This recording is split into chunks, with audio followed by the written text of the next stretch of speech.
ہم اس سوال پہ بات کریں کہ پارلیمنٹ میں اور جوڈیشری میں جو اس وقت محاذرہ ہے یہ کیسے ختم ہوگی، لیکن سیاستدانوں اور سیاستدانوں کے درمیان جو محاذرہ ہے اس کو بھی تو ختم ہونا چاہیے۔ تو کل جو کانسٹیٹیوشن کی 50ویں سالگرہ پہ ایک کنونشن منعقد کیا گیا، اس میں آصف زرداری صاحب سابق صدر ہیں، انہوں نے مذاکرات کا اشارہ دیا ہے، لیکن ان کے مذاکرات کے اشارے کے بعد جو تحریک انصاف کے کچھ رہنما ہیں انہوں نے شہباز شریف صاحب کے استعفے کا مطالبہ کر دیا ہے۔ تو اس کا مطلب کیا ہم لیں؟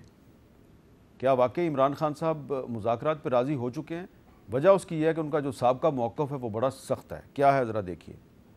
دیکھو شہباز شریف، بات سن لو، میں بوٹ پالش کرنے والوں سے بات نہیں کرتا۔ تمہارے پاس بات کرنے کے لیے ہے کیا؟ تمہاری تو زندگی ہے کہ بڑے بڑے بوٹوں کی پالش کرو۔ نہ جو بگوڑا نواز شریف، نہ میں اس کو کبھی مانوں گا، نہ میں یہ اس ملک کا بڑا ڈاکو آصف زرداری کو مانوں گا، نہ میں یہ cherry blossom boot polish Shahbaz Sharif کو مانوں گا۔ ہر کسی سے میں بات کرنے کے لیے تیار ہوں، لیکن چوروں سے کبھی بات کرنے کے لیے نہیں تیار۔ پولیٹیشن سب سے بات چیت کرتا ہے، پولیٹیشن کسی سے کٹی نہیں کرتا، لیکن جو لوگ ملک کا پیسہ چوری کرتے ہیں آپ ان کے ساتھ کیسے سمجھوتا کر سکتے ہیں؟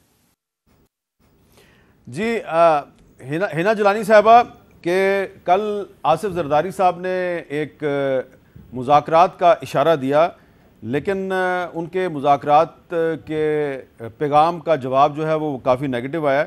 تو کیا ہم یہ سمجھیں کہ عمران خان صاحب کا خیال ہے کہ شہباز شریف صاحب اور ان کی جو حکومت میں شامل ان کے جو اتحادی ہیں یہ بڑے بڑے بوٹوں کی پالش کرنے والے ہیں، یہ چور ہیں، یہ لٹیرے ہیں، یہ ڈاکو ہیں، ان کے ساتھ بات چیت نہیں ہو سکتی؟ دیکھیے، جو پولیٹیشین اس قسم کی ریٹرک استعمال کرتا ہے، جس قسم کی آپ نے سنائی ہے، میں تو سمجھتی ہوں وہ اس قابل نہیں کہ اس ملک میں کسی کو ریپرزینٹ کرے۔ کم از کم میں تو ایسے آدمی کو نہیں سمجھوں گی کہ یہ اس قابل ہے کہ وہ اسمبلی میں بیٹھ کر اور میری منگوں کو ریپرزینٹ کرے۔ دوسری بات یہ کہ زرداری صاحب نے کہا کہ آپ پیشکش کی ہے کہ بھئی ساتھ بیٹھو، میرے خیال میں وہ پیشکش نہیں تھی، وہ ایک سجیشن سی تھی، اور ہر پولیٹیشین کو یہ بات ماننی چاہیے کہ جب ملک کا یہ حال ہو جو آج ہے، تو اگر یہ بیٹھ کر آپس میں اپنے معاملات کو طے نہیں کریں گے تو پھر یہ اجازت دیں گے دوسرے اداروں کو، جیسے کہ عدالتیں ہیں یا کوئی اور ہیں، کہ وہ ان کے معاملات میں انٹرفیئر کریں۔ اب یہ سو موٹو نوٹس جو لیا گیا تھا، اس کی کیا ضرورت تھی؟ یہ معاملہ ان پولیٹیشنز کو روم دینا چاہیے، اسپیس دینا چاہیے کہ یہ ٹائم لگا کے چاہے اپنے معاملات کو طے کریں۔ وہ جو سوری ٹو سے اٹ کہ وہ ایک پنجابی کی فلم تھی، وہاں پہ ایک شخص تھا جو ہر وقت جا کے کہتا تھا ماما جی کو نہ پوچھو، تو ماما جی تو نہیں ہے اس مشکل کا حل۔ بات تو یہ ہے کہ پولیٹیشنز نے اپنے معاملات کو طے کرنا ہے۔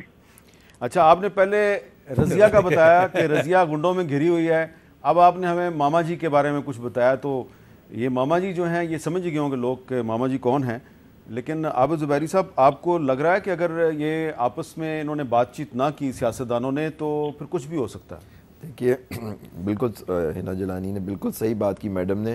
دیکھیے، پولیٹیشنز تو بات ہی کرنے کا ہوتا ہے کہ آپ آ کے، اور ملک کا جو حال ہے اس میں اس وقت بہت اشد ضرورت ہے کہ آپ ہر انسٹیٹیوشن کو بات کرنی چاہیے، اور لوگوں کو دیکھیے جو بڑے فیصلے ہوتے ہیں لوگ بات چیت کر کے ہی طے کرتے ہیں، تو آپ کوئی دروازے بند نہیں کریں۔ آپ بے شک آپ دیکھیں، اگر ادھر سے ایک بات برائی کی گئی ہے تو دوسری طرف سے بھی تقاریر گئی ہے۔ اب جیسے آج کل پارلیمنٹ میں ججوں کے بارے میں تقاریر ہو رہی ہیں، ان کو سن کے شرم آتی ہے، جس طرح کی بات، اس طرح سے بات کر کے آپ اپنے انسٹیٹیوشنز کی بے عزتی کر کے تو پھر آپ خود ہی ایک راستہ بند کر رہے ہیں۔ دیکھیے، اب فرض کریں آپ ایک جج کے پاس جا کے اس کی آپ برائی کریں، جیسے وکیل بیٹھے ہیں اتنے بڑے بڑے وکیل آپ کے ساتھ، وہ اب یہ جا کے کورٹ میں بدتمیزی شروع کر دے جج سے کہ دیکھیں میرے پاس تو کتاب اور فائل ہوگی، قلم تو جج کے پاس ہوتا ہے، لکھنا اس نے فیصلہ، میں نے تو نہیں لکھنا سر۔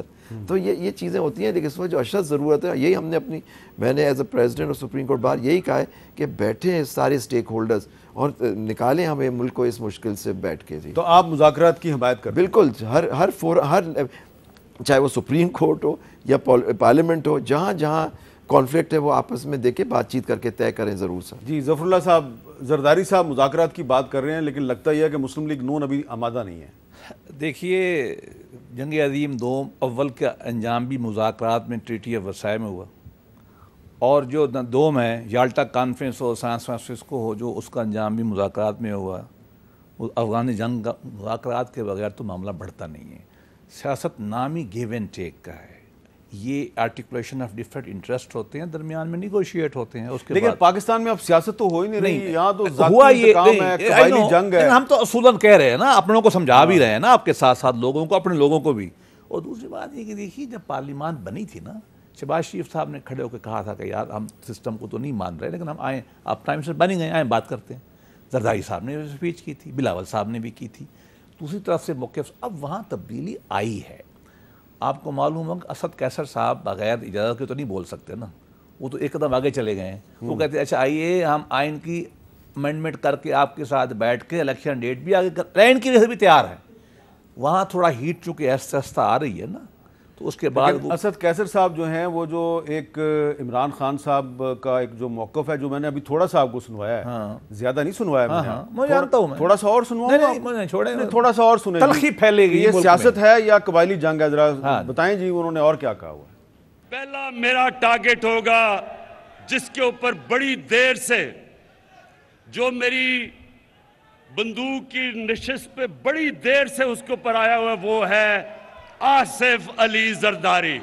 آصف زرداری تمہارا وقت آ گیا. اب شوباز جوتے پالش کرنے والا، تمہارا ٹائم بھی آ گیا ہے. تو فضلو، مسٹر ڈیزل، تم بھی تیار ہو جاؤ. ان کو ادھر پہنچانا ہے جدھر ان کو بہت دیر سے پہنچنا چاہیے تھا، پاکستان کے جیلوں کے اندر. ان کو ادھر پہنچانا ہے جہاں ان کو بہت دیر پہلے پہنچنا چاہیے تھا. وہ بھی سنا دیں جو امریکہ میں کہی تھی تقریر.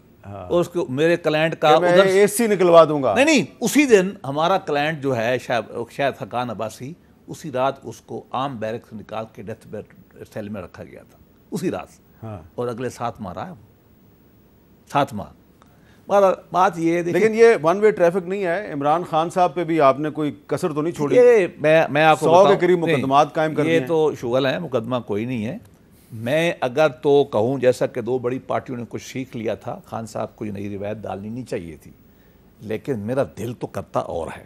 دل تو میرا کرتا ہے کہ خان صاحب کو کم از کم اس کی 10% ہیٹ ملنی چاہیے. لیکن ملک حالات کا تقاضا یہ ہے کہ ہم سب آگے بڑھیں. لیکن ایک بات طے ہے، بالکل مذاکرات نہیں ہونے چاہیے جب تک خان صاحب یہ نہ کہے کہ میں آپ کو پولیٹیشین مانتا ہوں. بات ہونی چاہیے. اور میرا اور بات ہے، میرا خیال یہ ہے کہ پرائم منسٹر کو کہے اگلے جمعے کی افطاری میرے پاس کریں. اور اگر عمران خان آتا ہے تو ویل، ورنہ کہیں بائے بائے. یہ اب بات تو بڑی اچھی ہے کہ جی آئے نا وہ بات تو کریں. شہباز شریف صاحب عمران خان صاحب کو افطاری پہ بلائیں. بات تو بہت اچھی ہے، خان نہیں آئے گا، بہت خوبصورت منظر ہوگا. لیکن زرداری صاحب بھی بیٹھا ہوا، پاسبل ہے یا نہیں؟